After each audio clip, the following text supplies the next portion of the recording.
the law of attraction. You know, the law of attraction simply states that like attracts like, that whatever is happening is attracting the same vibrational energy. And what does this mean for us in our spirituality? It means that we're attracting our vibrational match, as Abraham Hicks would say. Neville Goddard would say, our imaginal acts we are attracting. We're attracting how we are feeling. Ernest Holmes would say it's our feeling tone. You know, it's not our words, because we could speak any language in any form. We wouldn't have to use any words at all. It is the feeling tone that we are being. In essence, it's what we are being. It means ultimately that we don't get what we want. We get what we are. What we are being, how we are being, because according to the law of attraction, if we are in the vibration of wanting, we attract more wanting. And we can think about that in another verse that Jesus said. He said, for those who have, more will be given. To those who have, more will be given. To those who have not, even that little they have will be taken away. What he's referring, that sounds so cruel, right? It sounds terrible. Like, why would you take away something from someone who has so little? But he's not talking about what we have. He's talking about the feeling of having and the feeling of having not. So that when we are in the state of mind of having, like, you look out and you just see your blessings. They're in the faces of your family, of your kids, of your parents, of your friends, of your bosses, of your employees. You look at it and you feel blessed. You feel that you have friendship, that you have love, that you have comfort. You look at your home and you feel sheltered. You feel blessed that you have a place to call home. And you look out and you have enough food, even if it's bread, this wonderful bread or cheese, you know, just this simple little meal. You're blessed. And you know that you are. You don't have to worry about the food because you have this blessing of food and water, clean, clear, healthy water. And so it's that feeling of being blessed, of having. But when we walk around in our homes, in our cars, in our jobs, with our friends and our family, we say, ugh, I don't have anything. This is terrible. I have a terrible job. I have a terrible relationship with my kids. I don't have the right car to drive. I don't have the ring on my finger that I want. You know, we think of all the things that we don't have. We're in that vibration of not having, because we can't see the blessings that are right in front of us. So we don't get what we want. We get more wanting. Does that make sense? But when we feel like we have, oh my goodness, we just keep getting more of that feeling and more of anything that we need. Jesus said at the end of what Dietra read, seek first his kingdom, which we know that he spoke often about the kingdom of heaven, the kingdom of God, and his righteousness. And righteousness means being in alignment with God, with good, with love, peace, and joy. And all these things, the food, the clothes, the things that we put on, the jobs, the home, the partnerships, the relationships, all, he wasn't just talking about the clothing that we wear. He was talking about all the things that we put onto ourselves. Those will all come, all will be added to you. Because we are standing in the kingdom of heaven. So we just change it for this talk. Seek first the kingdom of heaven, and all else will be added to you. So how is this the ultimate law of attraction? We have to look at the kingdom of heaven. I don't know about you guys, but when I was a kid, I grew up Catholic, and the kingdom of heaven was this place that was white and cloud-like, and harps were playing, and people were wearing white Grecian robes.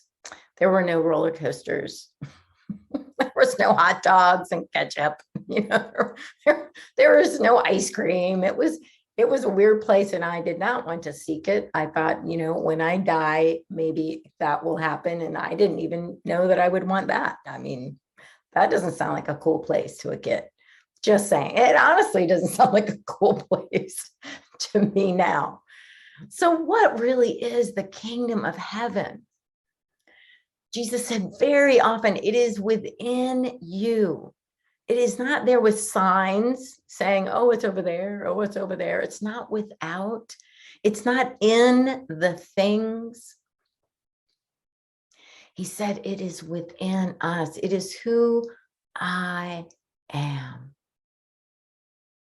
It is when Moses, when he looked at the burning bush and he said, who shall I say sent me?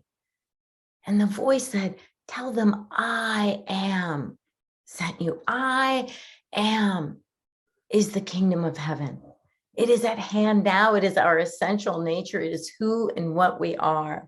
It is that sense when we know and we feel that oneness with all life, with all possibility, with all good, with all peace, the peace that passes human understanding, because it's not from without, it's from within. It is freedom, it is bliss, it is simplicity, it is our natural state. It is that alignment with all that there is. And we sense it. It's not exotic, right? It doesn't mean we have to sit down and meditate and get to the kingdom of heaven. We're in it right now. We're in it, sipping our coffee, sipping our tea, staring out at the lizards, feeling the sun, the warmth of the sun on our face. We're in it when the phone rings and it's someone we haven't spoken to in a long time. We're in it when we open a book and we read an interesting fictional passage from this wonderful creative writer. So many times a day, we are standing in the kingdom of heaven, but it's so common that we overlook it.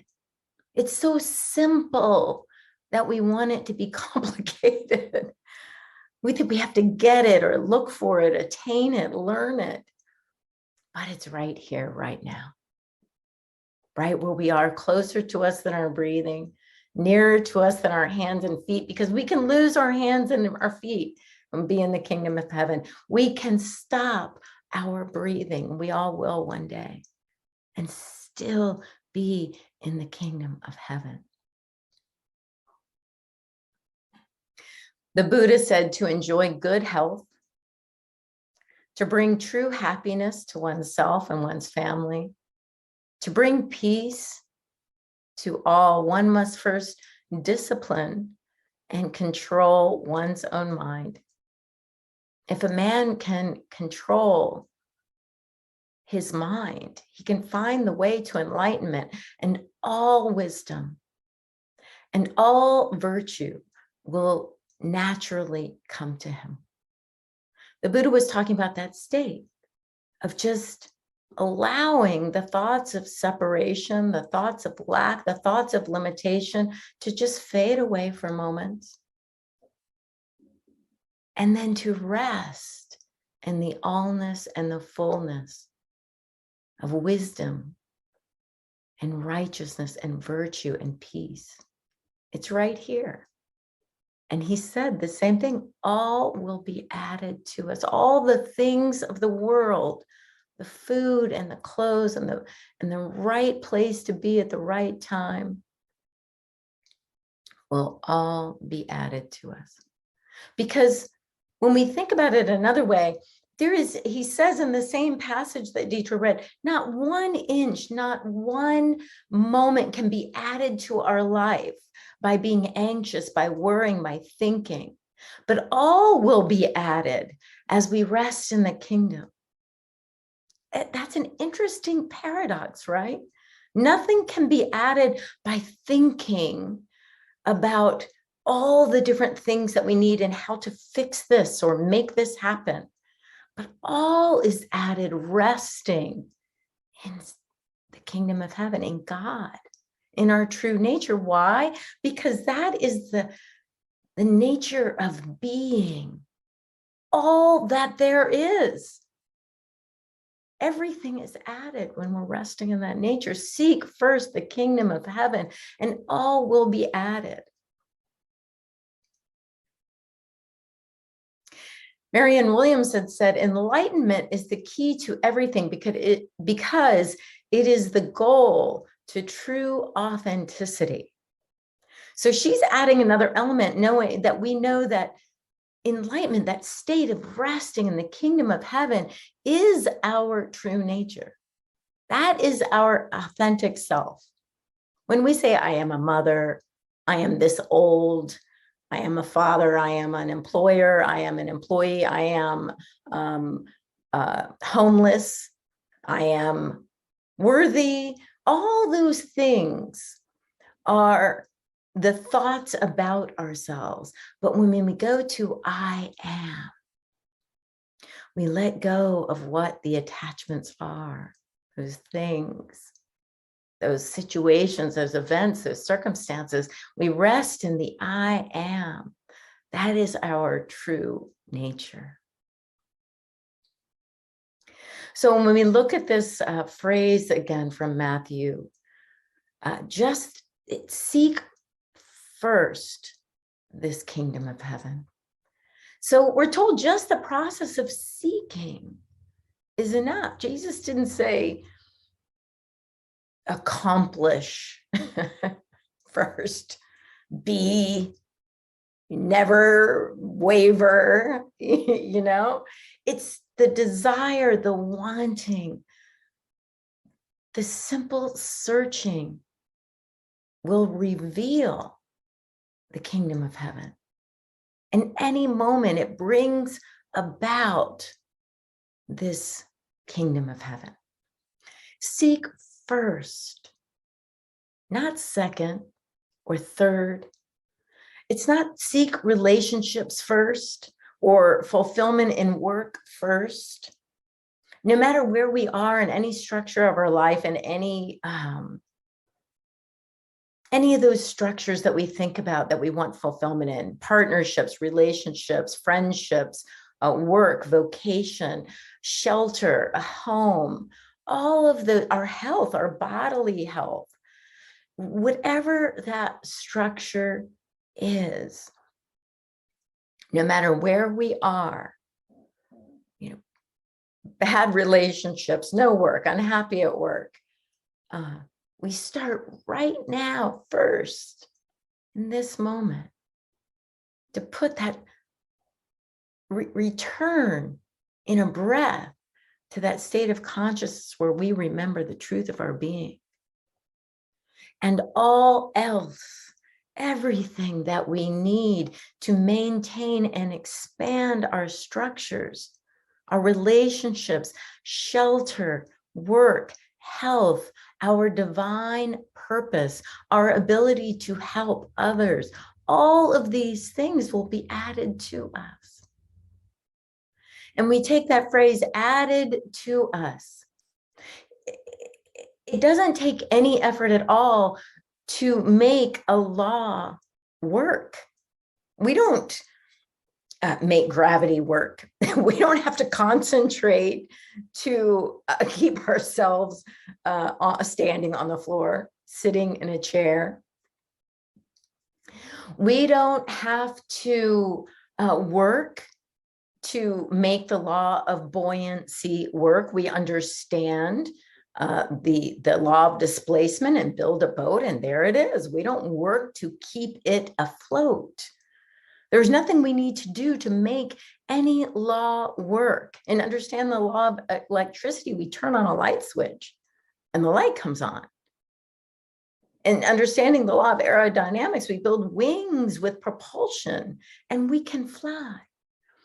In understanding the law of attraction, we know that seeking first, our essential nature, returning to the essence of who and what we are, the Christ consciousness, the Buddha nature, will bring us everything we need to be our authentic self and to fulfill our destiny and to satisfy our desire.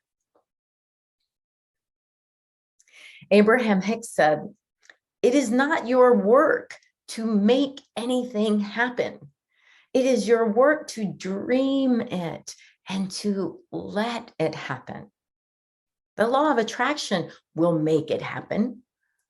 In your joy, you create something and then you maintain that vibrational harmony with it, and the universe must find a way to bring it about." That is the promise of the law of attraction.